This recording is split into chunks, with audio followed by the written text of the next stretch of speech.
Señor, en esta hora, Señor, te damos gracias por tu bondad, porque tú has sido tan fiel con cada una de nuestras vidas, porque tú cada mañana, Señor, tu misericordia se renueva sobre cada una de nuestras vidas. Señor, tu amor es tan inagotable, Señor, que tú extiendes tu mano de misericordia sobre cada una de nuestras familias, porque tú nos sustentas, porque tú eres el único Dios verdadero, porque tú eres justo, soberano, poderoso, glorioso y maravilloso. Y en esta mañana, Señor, nos hemos reunido en este lugar para poder, Señor, hablar de ti, Señor, cantar alabanzas en gratitud por lo que tú has hecho en nuestras vidas. Y Señor, si hemos venido acongojados, si hemos venido, Señor Padre, con una dificultad, Señor, sabemos y creemos de que tu mano poderosa nos guía, Señor, y nos consuela. En el nombre de Jesús, Señor, yo, Padre, pongo mis manos, Señor, delante de ti, pongo mi vida delante de tu presencia, para que conforme a tu propósito y conforme a tu palabra, Señor, tú nos hables en esta mañana. Consuela al que tiene que consolar. Bendice a aquel que ha venido, Señor, oh Dios, por primera vez. Bendícenos con tu bendición, en el nombre de Jesús. Amén y amén. Dios les bendiga, mi hermano. Tome asiento.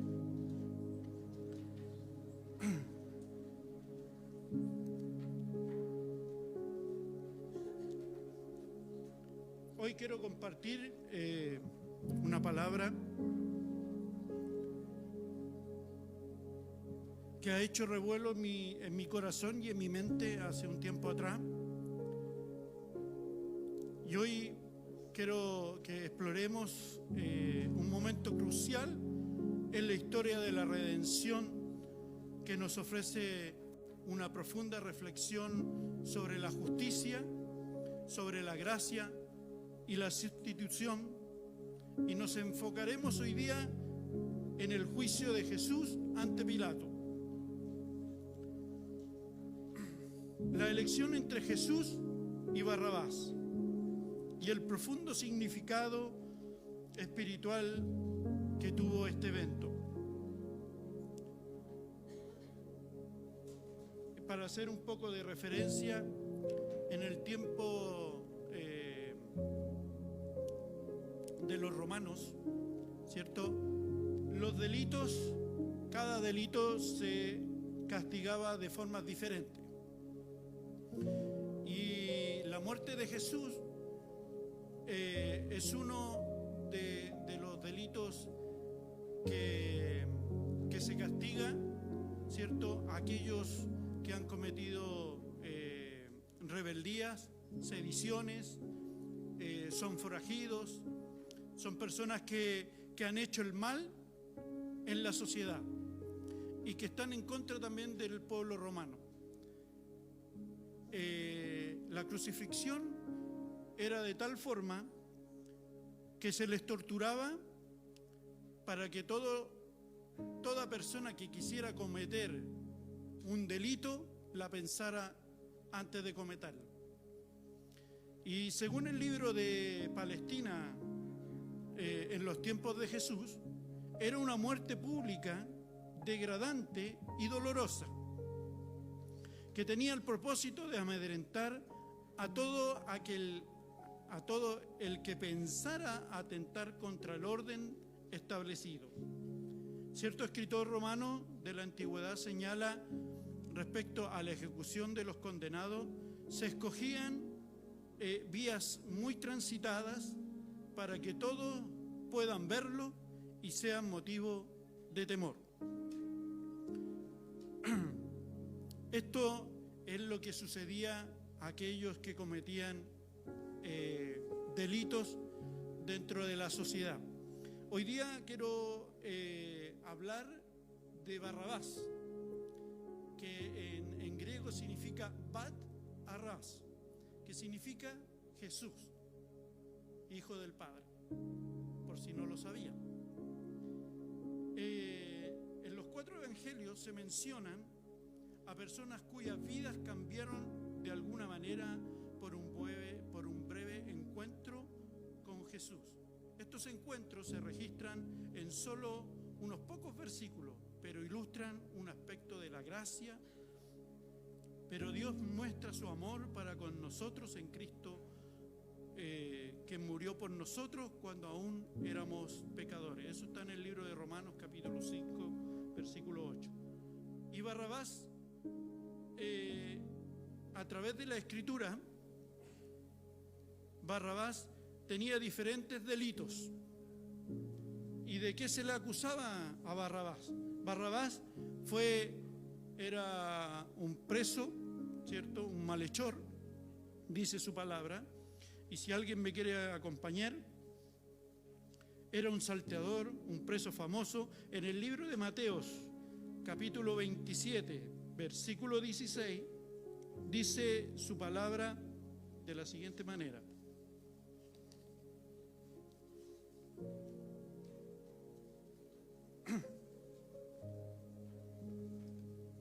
Para que entendamos de qué se acusaba a Barrabás. En Mateo 27, 16. Y dice: y tenían entonces un preso famoso llamado Barrabás. ¿Por qué era famoso? Porque Barrabás no solamente era la primera vez que era condenado, sino que ya había sido apresado en muchas oportunidades por ser una persona conflictiva en medio de la sociedad. En el libro de Juan, capítulo 18, versículo 40, dice que entonces todos dieron voces de nuevo diciendo: no a este, sino a Barrabás. Y Barrabás, ¿qué es lo que era? Un ladrón, delincuente, ¿cierto? Y en el libro de Marcos 15,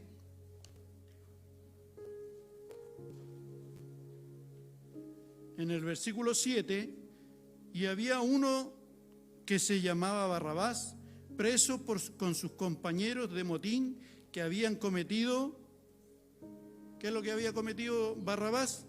Homicidio en una revuelta. Y también se le condenaba por sedición.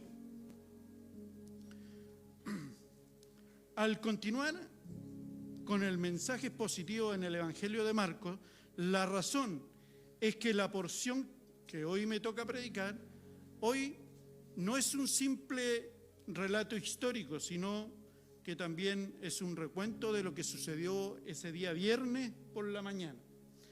Y ahora quiero que se ponga en pie, vamos a dar lectura al mensaje, y ese se encuentra en el libro de Marcos,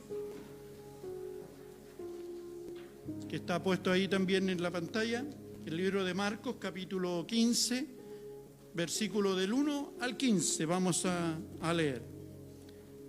Pero vamos a separar la lectura. Del 1 al 5 vamos a ver que Jesús es llevado ante Pilato, ¿sí? Y dice: muy de mañana, habiendo tenido consejo los principales sacerdotes, con los ancianos, con los escribas y con todo el concilio, se llevaron a Jesús atado y le entregaron a Pilato. Pilato le preguntó: ¿eres tú el rey de los judíos? Respondiendo él, le dijo: tú lo dices. Y los principales sacerdotes le acusaban mucho. Otra vez le preguntó Pilato, diciendo: ¿nada respondéis? Mira cuántas cosas se te acusan. Mas Jesús ni aún con eso respondió, de modo que Pilato se maravillaba. Si analizamos este texto, vemos que el concilio, los sacerdotes, los ancianos, ¿cierto? Y los principales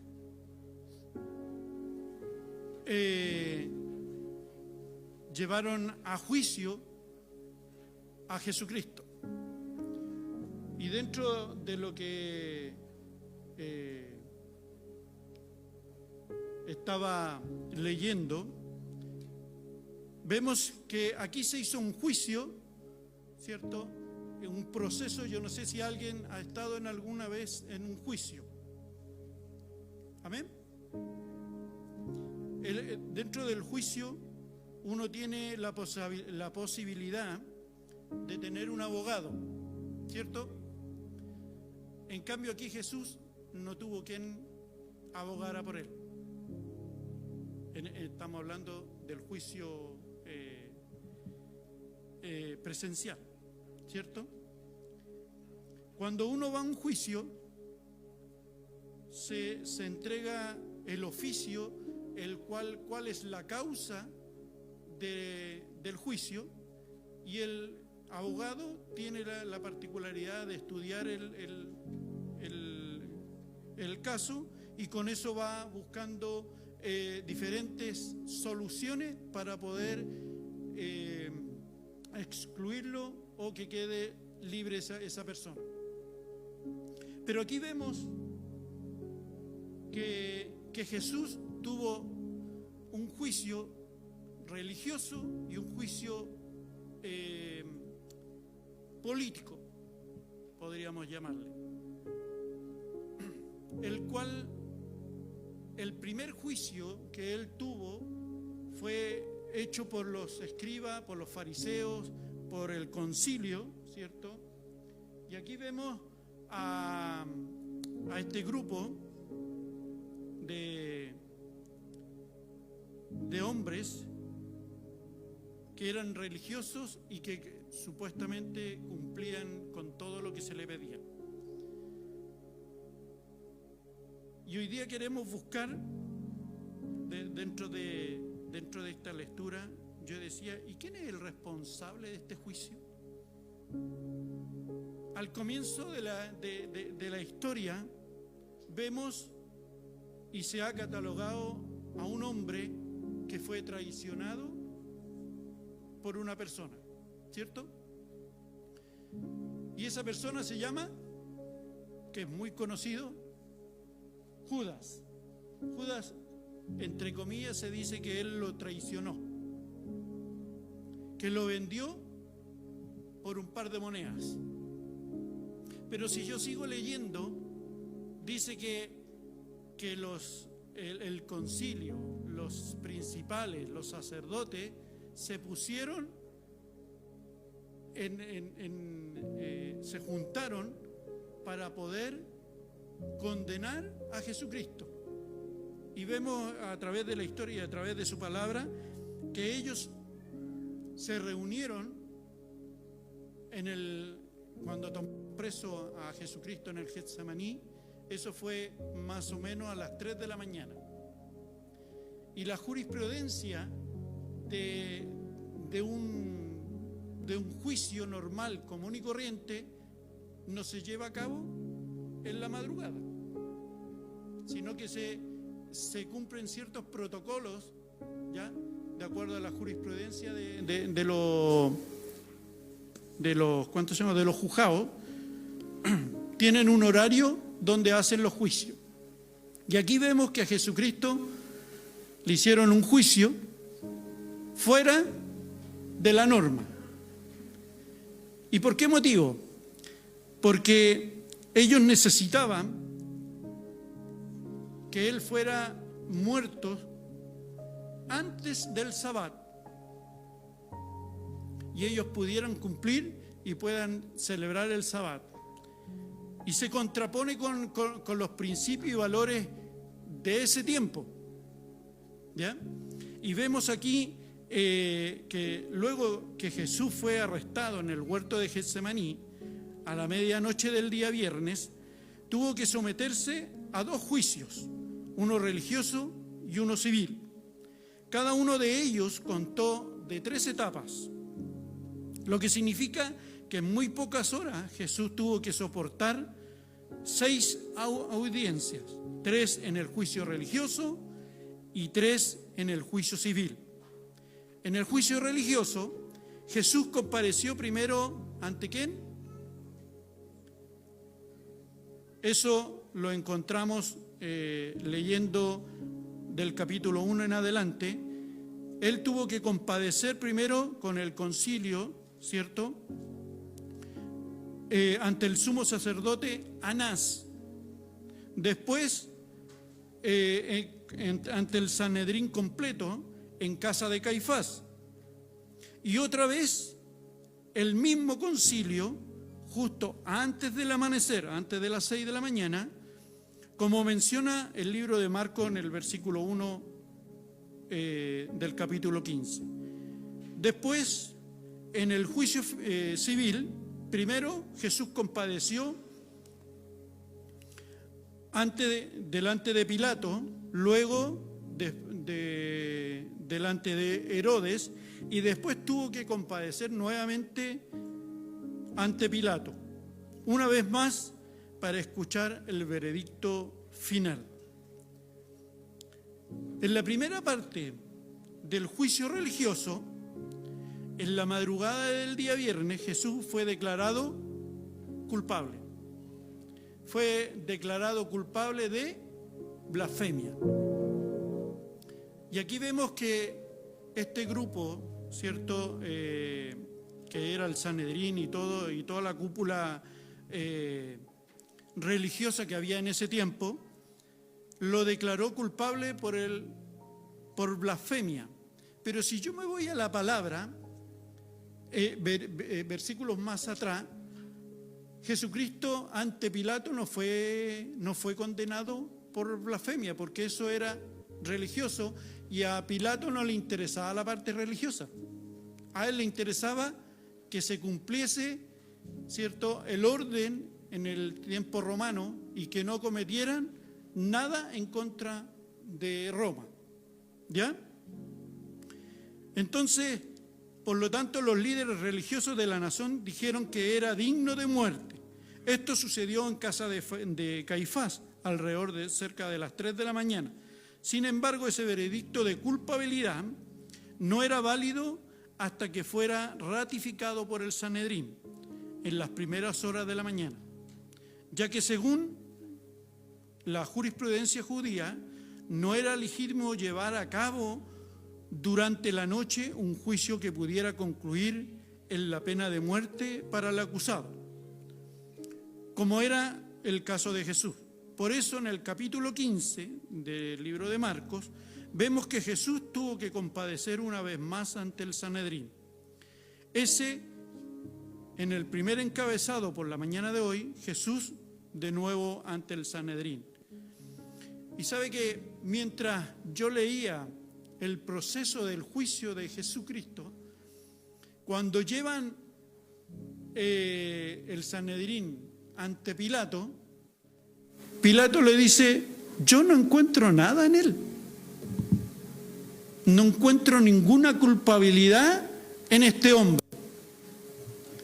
Y me da a entender que Pilato, mirando los antecedentes de este juicio, no encontraba culpabilidad en ese hombre.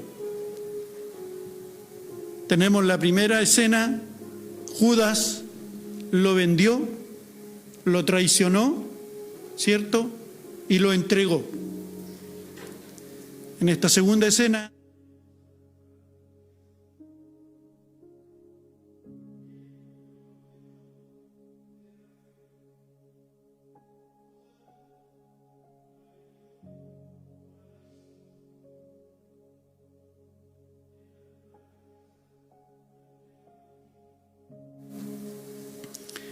Pilatos, si uno va leyendo el juicio que dice en el libro de Marcos del 6 en adelante: ahora bien, en el día de la fiesta les soltaba un preso, cualquiera que pidiesen, y había uno que se llamaba Barrabás, preso con sus compañeros de motín, que había cometido homicidio en una revuelta.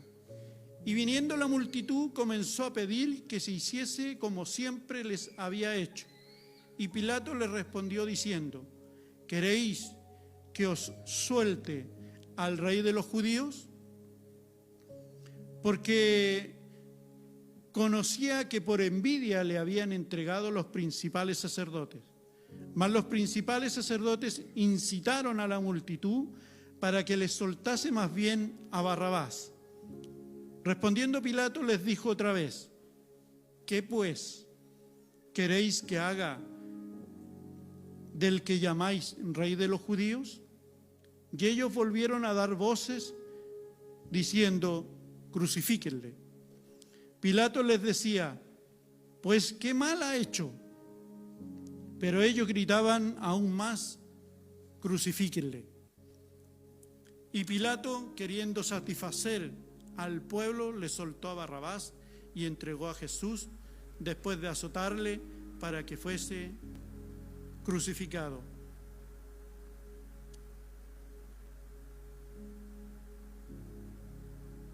Y cuando leía estos versículos, se constreñía mi corazón, porque se supone que nosotros, voy a hablar del tiempo antiguo, los que predicamos, los que leemos la palabra, los que enseñamos la palabra, en teoría se supone que estamos declarando que Jesucristo es el Salvador, que Dios es el Todopoderoso, pero aquí vemos que este grupo de religiosos estaba condenando a muerte al Mesías. Y si seguimos avanzando, vemos un hombre que se le entrega a una persona que supuestamente es culpable y él dice: no encuentro nada. Por lo más que busco qué es lo que hay, no encuentro culpabilidad en él. Y si uno sigue leyendo el libro de Marcos y los 4 evangelios, encontramos en el libro de Mateo,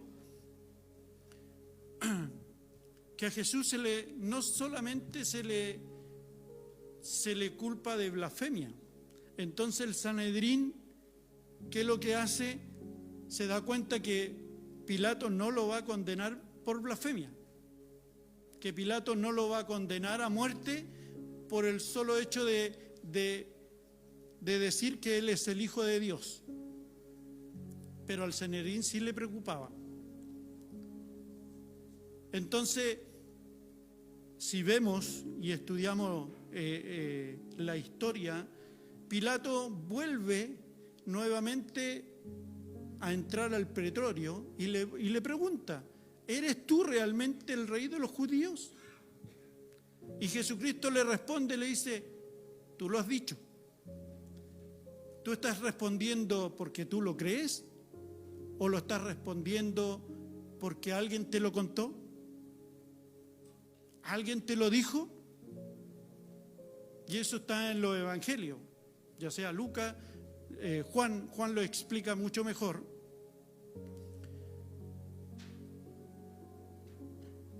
Y ahí nos da a entender que cuando el Sanedrín empieza a intervenir en la decisión de Pilato, no solamente le dice que es blasfemo, sino que le da otros argumentos más adelante. Y dice que él alteraba las normas de la sociedad, que incitaba al pueblo a sedición, que él venía con un reino a destruir Roma. Y ahí Pilato empezó a poner atención en lo que se le estaba condenando, se le estaba culpando. Y empezaron a entregar ciertos delitos que supuestamente Jesús había cometido.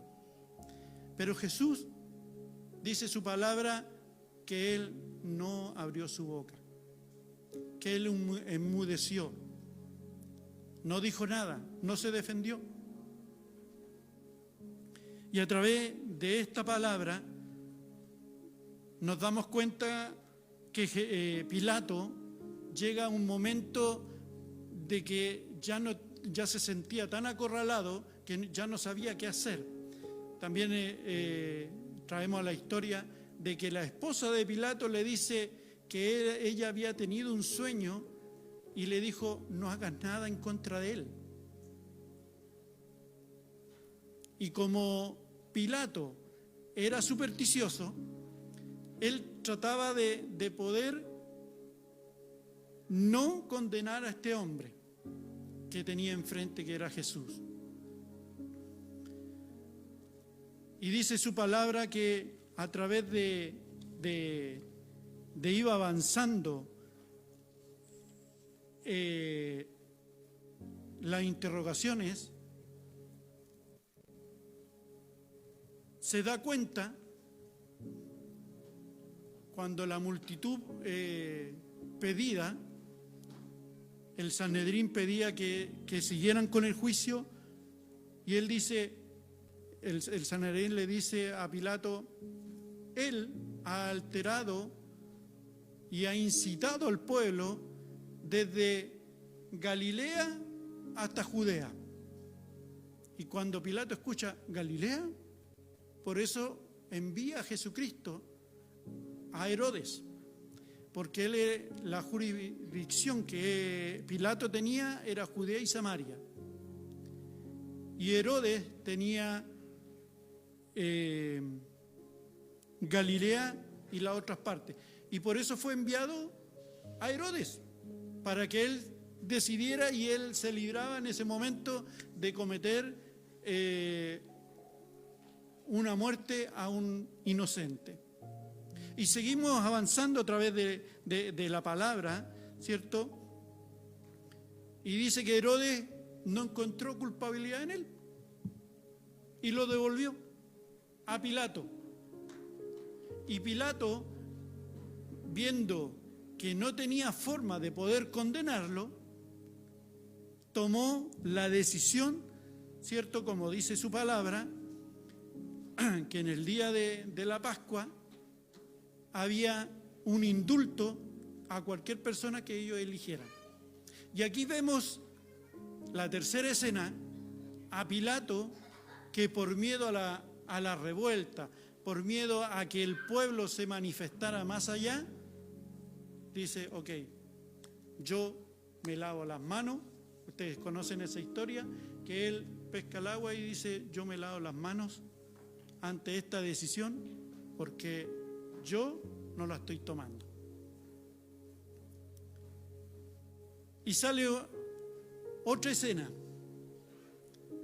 que Pilato dice: ok, les voy a soltar a un preso. ¿Y quiénes eran los tres condenados que estaban ya listos para ser ejecutados? Habían tres presos. Y los tres presos que estaban ya condenados a muerte, y habían ¿cuántas cruces esperando? 3 cruces. Pero aquí nos damos cuenta que Pilato dice: ok, les voy a soltar uno, elijan.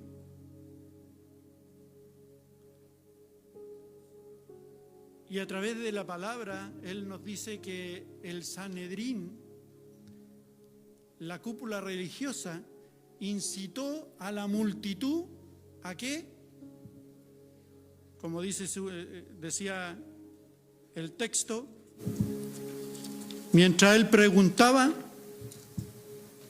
la gente, el pueblo, gritaba: crucifíquenle, crucifíquenle. Y eligieron a Barrabás.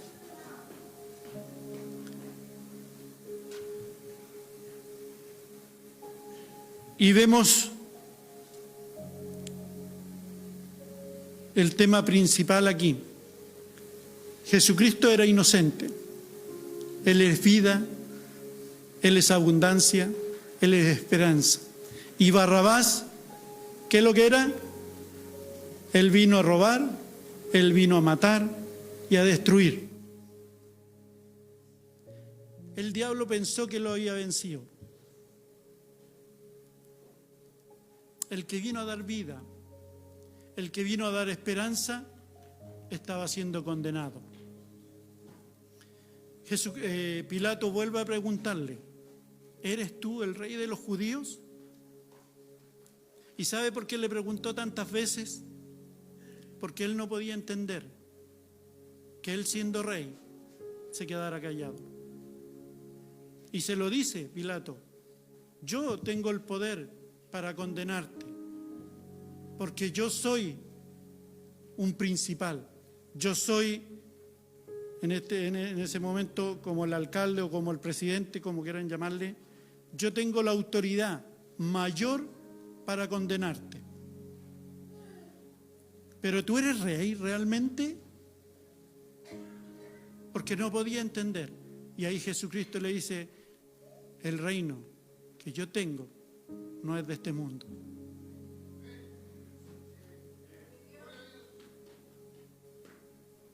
Y vemos que la justicia de Dios, que la gracia de Dios es manifiesta a través de este texto. En pocas palabras, vemos que Jesucristo, siendo inocente, toma el peso de ese hombre que había sido condenado por sus delitos, había sido condenado a muerte. Y él tomó el lugar de Barrabás. Y yo decía: ¿habrá sido el plan B de Dios? Pero la palabra me dice que no. Siempre fue el plan A. Siempre fue en el corazón de Dios tomar el lugar nuestro, tomar el lugar tuyo y el lugar mío. Porque dice la palabra de Dios que todos estábamos destituidos de su gloria, por cuanto habíamos pecado. Éramos muertos. Pero Jesucristo decidió tomar el puesto que nos correspondía. Y analizando los escenarios de cada uno de las personas supuestamente responsables, que Judas lo entregó, lo traicionó, ¿cuántas veces nosotros lo traicionamos? ¿Cuántas veces nosotros no cumplimos con lo que Él nos pide? Jesucristo vivió con Judas, caminó con Judas, hicieron milagros con Judas, les enseñó y Judas lo entregó. El pueblo religioso de ese tiempo, por envidia y porque no entendieron que Él era el Mesías, porque ellos esperaban un rey con mano firme, con mano poderosa que destruyera al gobierno romano. Y lo entregaron en manos de un civil, en manos de un impío, como dice la palabra de Dios, como un gentil. ¿Y quién condenó a Jesucristo a estar clavado en una cruz que no le correspondía? Por eso nos damos cuenta que Jesucristo, cuando lo colocan, lo cuelgan en la cruz, era más grande que la persona que estaba condenada para esa cruz, porque la cruz era hecha a medida de la persona.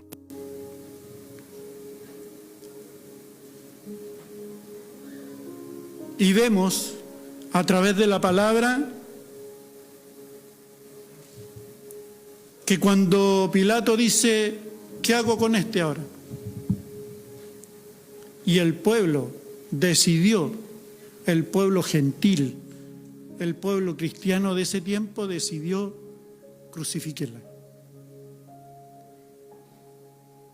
Muchas veces nosotros como sociedad nos dejamos envolver por la bulla de la sociedad, que todos piensan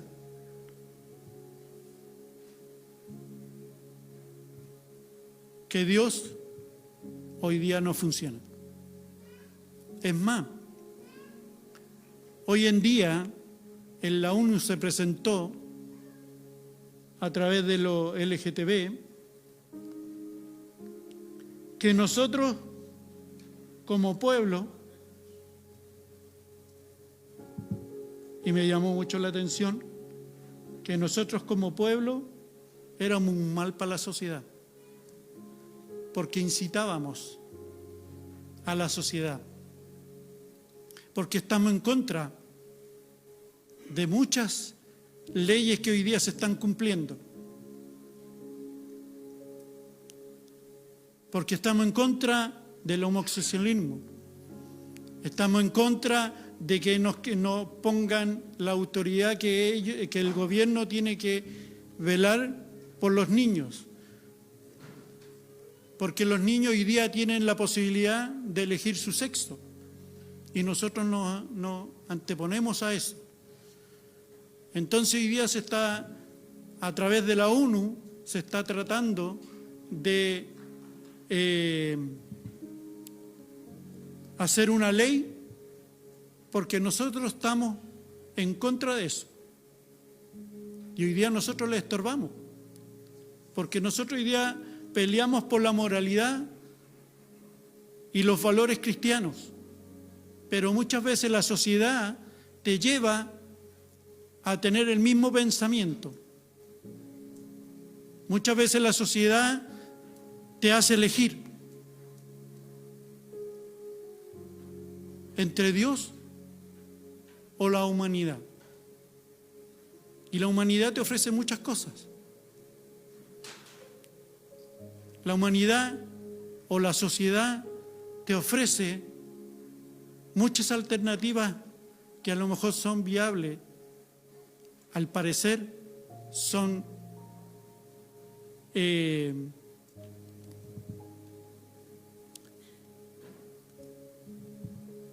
no son tan graves como se ven. Y hoy día nosotros como pueblo estamos aceptando esas normas. Así como este pueblo que decidió preferir a Barrabás, preferir a un ladrón, preferir a aquel que cometía sedición en contra del gobierno, permitieron que una persona que asesina, que destruye a la sociedad, gobernara. Y dejamos que un inocente, que el que traía paz, vida, lo condenamos. Y es más, cuando se estaba condenando, y haciendo memoria ahora, y en el libro de Mateos, si alguien lo puede buscar en el libro de Mateos 27-24, y esto caló mi alma, porque una vez que eligieron a Barrabás y Pilato dice: yo me lavo las manos y ustedes son responsables, el pueblo respondió que ellos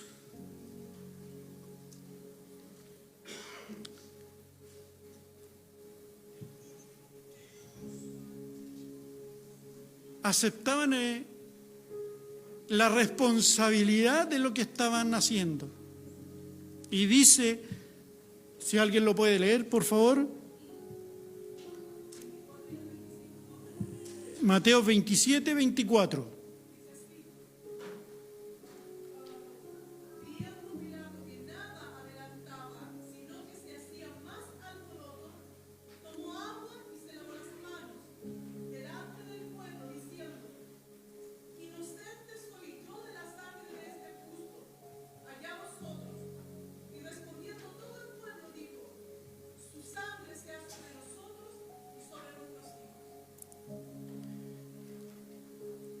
¿Por qué caló mi alma? Porque la sociedad dijo, ok, condénenlo. Y se hicieron responsables no solamente ellos por la sangre de Jesucristo, sino que también dijeron, y sobre nuestros hijos. Mi hermano, cuando usted toma una decisión errónea, no solamente usted vive la consecuencia, sino que también declara que esa consecuencia transgrede a sus hijos.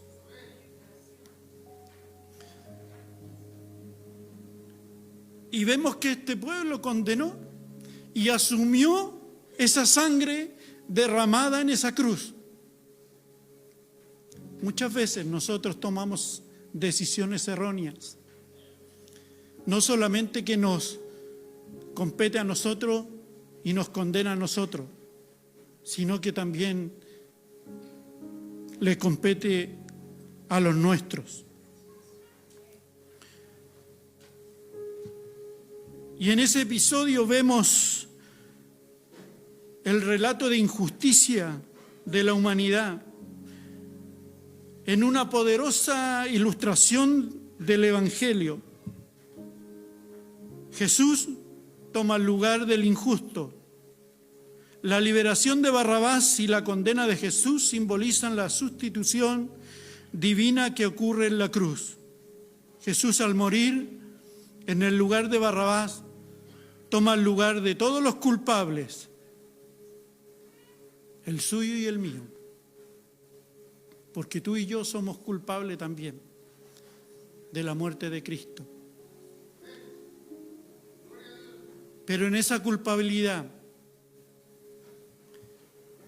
y con esto quiero terminar, en el libro de Efesios, capítulo 4, versículo 7.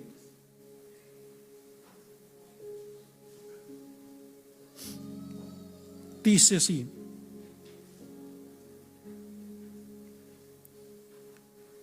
yo lo voy a leer en una versión más moderna. Efesios 2, del 4 al 9. Póngase en pie.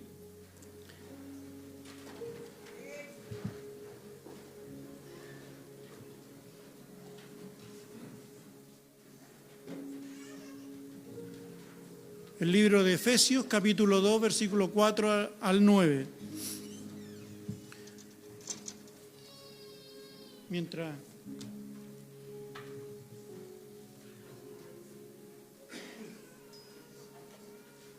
¿lo tiene?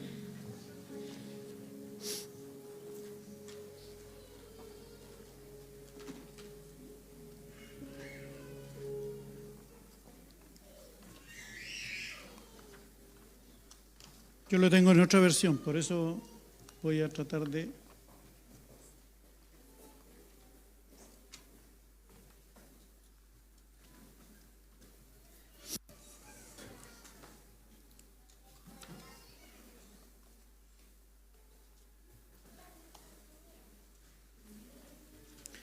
Libro de Efesios, capítulo 2, versículo 4 en adelante, dice: pero Dios, dígalo fuerte, léalo conmigo, que rico en misericordia, por su gran amor con que nos amó, aun estando nosotros muertos en pecado, nos dio vida juntamente con Cristo. Por gracia sois salvos. Y juntamente con Él nos resucitó y asimismo nos hizo sentar en los lugares celestiales con Cristo Jesús, para mostrar en los siglos venideros las abundantes riquezas de su gracia en su bondad para con nosotros en Cristo Jesús. Porque por gracia sois salvos, por medio de la fe, y esto no de nosotros, es don de Dios, no por obra, para que nadie se gloríe. Usted y yo no hemos hecho nada, solamente por su gracia, solamente por su bondad, solamente por su misericordia, Él tomó mi lugar, tu lugar. ¿Para qué? Para que tú seas salvo, para que tú puedas vivir la vida eterna, para que tú respondas a ese llamado, el cual día a día nosotros profesamos, que Él es nuestro Dios y que nosotros por herencia somos hijos. Así que te quiero invitar, si tú no conoces a Cristo, te invito a que pases a este lugar y que reconozcas que Jesucristo es el Señor, que Él murió por ti y por mí, que Él derramó su sangre, aún siendo inocente, aún no cometiendo ningún delito. Él tomó tu lugar y hoy vives por la gracia de Dios. Así que si quieres responder a este llamado, que siendo tú el que debió haber muerto en esa cruz, hoy tienes el privilegio de tener vida juntamente con Él, de recibir de su misericordia cada mañana, de poder disfrutar del amor de Dios con tus seres queridos. Te invito a pasar a este lugar. Si no conoces a Cristo, te invito a que pases a este lugar y vamos a orar. Y si tú sientes que has fallado, que si tú sientes que has entregado, si tú sientes que no has cumplido con lo que Dios te ha demandado, te invito a que pasemos y que te pongas a cuentas con Él.